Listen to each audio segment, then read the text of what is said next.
Hey everyone, welcome to Be the Change. My name is Lily Mott, and today's episode is about how change comes when you find what's close to your heart. This is another very special episode of Be the Change podcast because today's episode features one of the hosts of an upcoming podcast on Be the Change Media Network. Natasha Pavey is a theater maker, creative producer, climate justice activist, and soon to be podcast host. So, with that very quick introduction, let's dive into this episode featuring Natasha Pavey.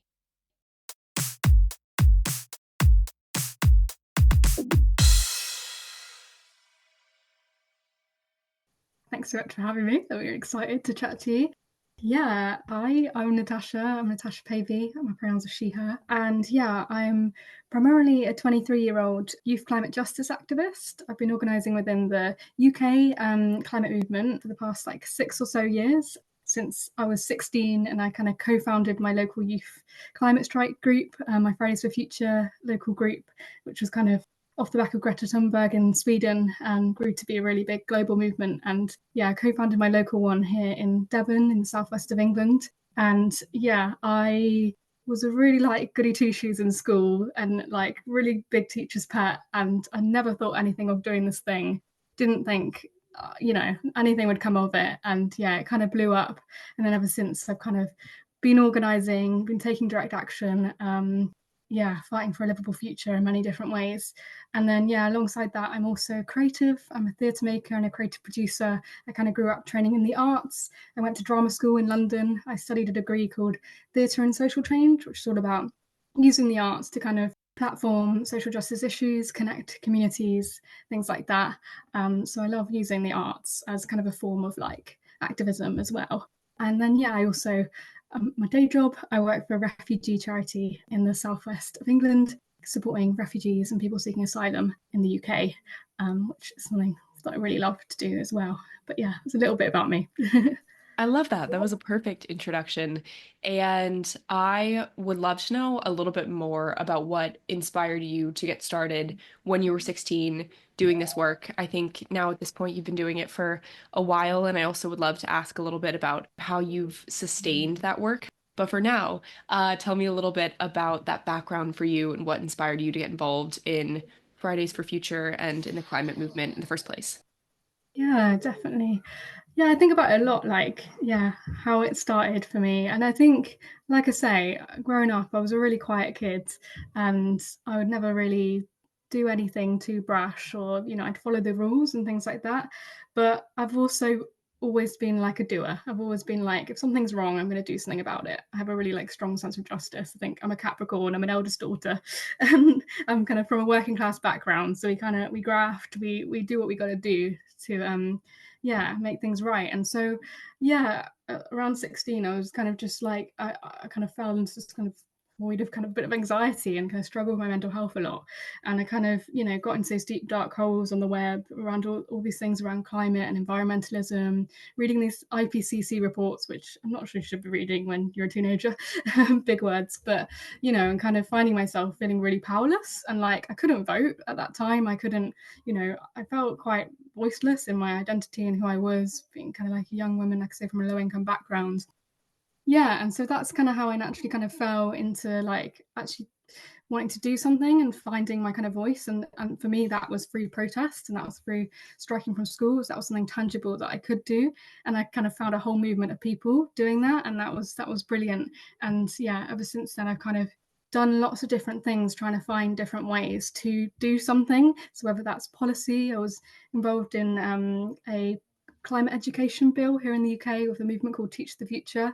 I'm trying to get climate education into the curriculum so that we're not going into deep dark holes on the web and we're actually taught about these things growing up. And but then also kind of taking direct action and confronting politicians and people in power, infiltrating places, causing a bit of trouble and finding my voice that way. And that was the kind of journey for me. And I still think that I'm quite an introverted, goody two shoes sort of person, but I really am passionate about young people kind of having a voice and the systems at play. Once you start to realize, I think I was talking to someone about this the other day, at the beginning for me, it was just the planet's on fire, I need to do something about it. It felt really obvious. that I just need to do something and this is all it is. But kind of ever since then, I've realized that actually all of these different things are interconnected and there's bigger systems at play. Yes, the planet's on fire, but what's the reason for that? You know, the kind of connection between all these different systems, the connection between, you know, my identity as a young woman and all of those things too. Yeah, I've been trying to just learn and trying to do my bit and trying to do something. I think that's all I can really say. Yeah. I love that. I think that that is such an important message to share. And I think that you are also just very, I think it's a very humble position to take as well. Just saying, I felt like I needed to do something and I did what I could. And I love that. I think it's just, it's wonderful. Can you tell me about the intersection between creativity and your activism work, and especially theater and doing all of that work? How do those kind of go together in your mind? Tell me about some of the projects that you've done when you were in school. Tell me a little bit about that. I'm just excited to pick your brain a little bit about how those two things come together in your life and what that looks like for you. Yeah, I'd love to. I'd love to talk about that. Yeah, I think for me, like creativity is such like a vessel for activism and communication. And when we like thinking about these big things like the climate crisis, we often feel very far detached. And, you know, I was someone who, you know, grew up, the arts was my thing, you know, not necessarily academia. I was from kind of a low income working class background. I didn't really see myself in those spaces, in politics and kind of science, those sort of spaces. And like realizing that actually like creatives are such a tool, like so important in kind of bridging that gap and kind of educating people, raising awareness on things, but also like bridging the gap between kind of communities and marginalized communities and people in power and platforming people's voices that aren't really heard in those spaces. And yeah, I mean, some of the projects I've been working on recently, I got some funding to make a short film around the local public transport crisis here in Devon, and that kind of intersection between the wider kind of issue of climate justice. And through that, we were able to kind of platform the voices of people in our community that didn't always get heard. And that film went directly to our local county council and is also going to be screened in Parliament later this year, which is really exciting. So things like that. I also drama school, I made a show, a theatre show. Theatre is a big passion of mine. Kind of grew up performing and producing, and yeah, I made a verbatim musical with my friend Meg, which basically means a musical that kind of uses the voices of people and like takes actual words from interviews or whatever they may be and kind of makes them into a song and makes it more kind of accessible and digestible to an audience. And so we made a show about the right to protest in the UK, because at the time we were facing a lot of criminalisation and crackdown of protest, the Police Crimes Courts and Sentencing Bill here in the UK, which was a very scary time. A lot of our friends were being incarcerated just for engaging in peaceful protests, which is our right. And creating the show was a way to actually have a conversation about that without creating kind of angst amongst people, debates, things like that. It was just a way of like shedding a light on the people, and particularly like young people, youth activists who weren't really being given a seat at the table. And yeah, that's exciting. So yeah, I see the arts becoming even more and more important as we go on. And yeah, I hope that it's given a bit more airtime in those spaces, because I think it's crucial for raising awareness more of these kind of big world issues and beginning to tackle them and imagine and play and pretend and create a new world, which we need to create. I think that was amazing, and all of those different projects that you're touching on. I'm also going to ask you about another one that you have coming up, but I'll save that. I do want to ask about, I think probably climate activists are tired of answering this question on Be the Change podcast, because I feel like I ask all of you this question, but especially you, because I think you're touching on, of course, climate change, but so many different issues that are also very sensitive and I'm sure could be very draining as you're doing this work.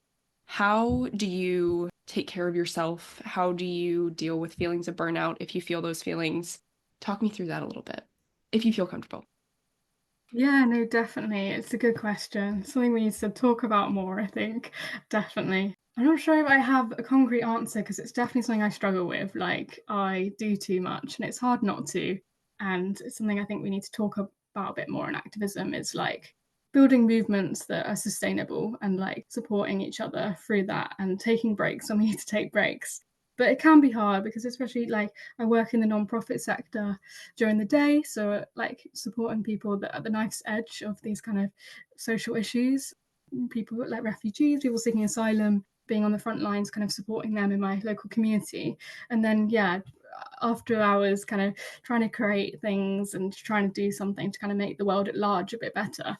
Confronting politicians and not getting much back from them can feel really deflating when you have all of this, you're faced with all of these things that seem so obvious that like we need to act and do these things. So I think that's the hardest bit. But how I kind of combat that is like definitely, like I say to everyone, like community is such a big thing. Like I feel like growing up, like I was quite an introvert and things like that, but I didn't realize that actually, like when I created this movement back when I was 16, like actually it was less about the kind of outcomes of that and more about actually like the act of doing something with other people was really like a big antidote to the anxiety and the despair, as it were, without being too cliche.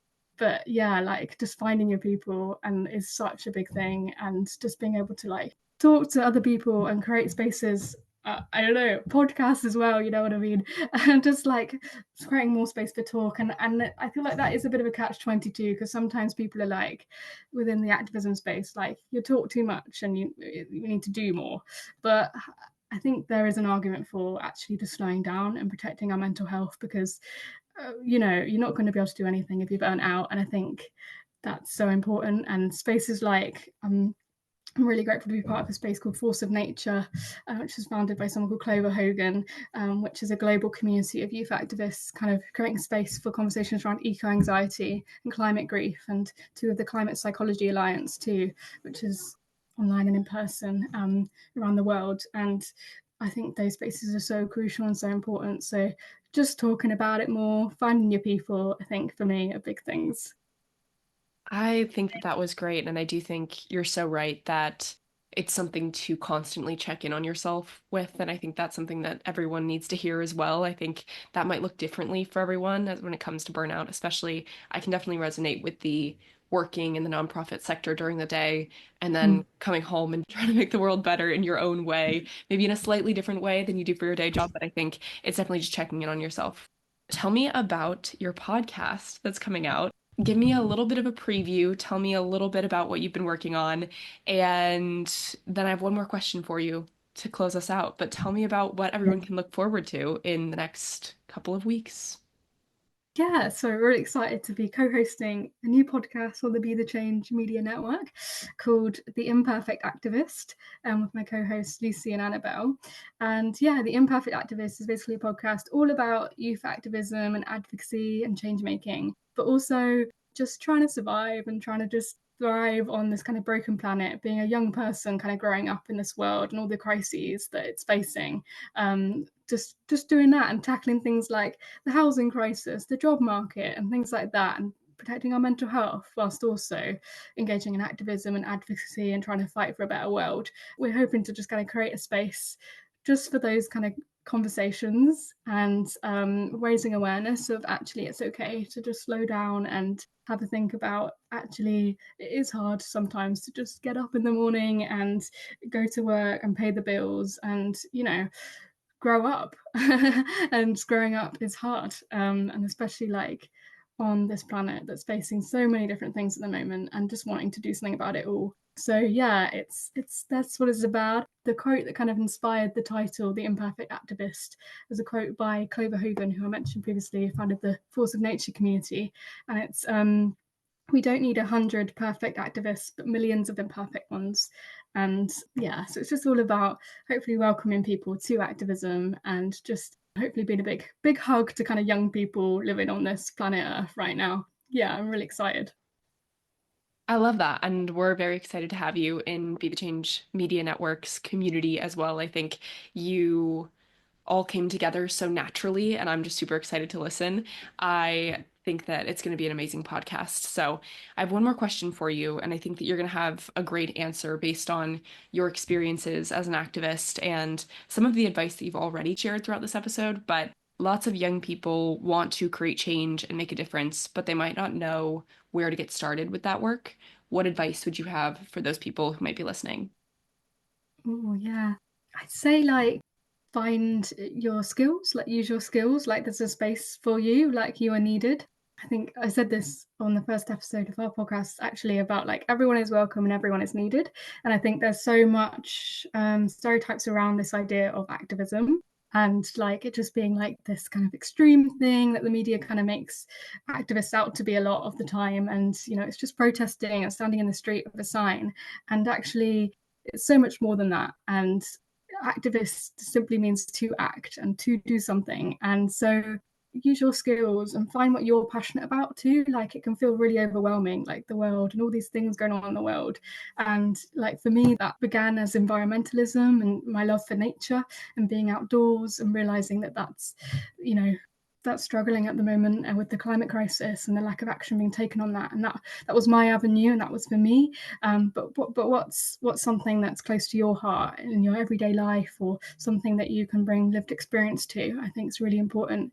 Yeah, stick to your heart, find your skills. What do you love to do as well? Like, yeah, and like I say, for me, that's arts and creativity a lot of the time, advocacy. That was my avenue. So yeah, like there's no one way to do things and you don't have to do it all as well. So it's just like doing your little bit, finding your little avenue to do something is more than enough, definitely.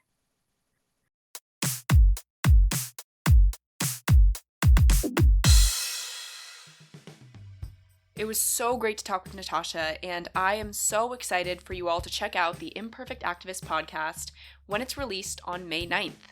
I'm going to feature Natasha's co-hosts for the podcast in the next couple of weeks, so stay tuned for those episodes coming to Be the Change podcast. Now, I want to end this episode with a reminder of some of Natasha's wonderful advice, because change comes when you find what's close to your heart.